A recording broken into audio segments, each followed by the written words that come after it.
Friend এসেছে ফুল গাছ নেওয়ার জন্য। দেখো এই গাছগুলো নিয়েছে। হ্যাঁ, এই গাছগুলো তো ফাঙ্গাস লেগে যায়, তো যদি সে কি করবো, সেই ফাঙ্গিসাইডটা কোথায় পাওয়া যাবে? হ্যাঁ, ওই ফাঙ্গিসাইডের কথা না আমি একটা ভিডিওতে বলেছিলাম যে এই বৃষ্টির সময় গাছপালায় অনেক ফাঙ্গাস লেগে যায়, তো তার জন্য মাঝে মধ্যে ফাঙ্গিসাইড স্প্রে করতে হয়। তো আর গাছের গোড়ায়ও দেওয়া যায়, স্প্রে করেও দেওয়া যায়।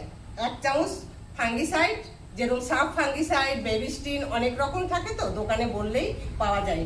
আন্দামানে এটাই পাওয়া যায়, বেশিরভাগ সাবটাই পাওয়া যায়। তো তোমরা কি করবে, 2 লিটার জলে আধা চামচ নিয়ে জলে গুলে স্প্রেও করতে পারো, গাছের গোড়ায়ও দিতে পারো, ঠিক আছে? তো আমি একবার ভিডিওতে বলেছিলাম তো ফাঙ্গিসাইডের কথা, এরকম করে গাছে দিতে হয়। তো আমাকে একজন কমেন্ট করেছে ফাঙ্গিসাইড কি জিনিস।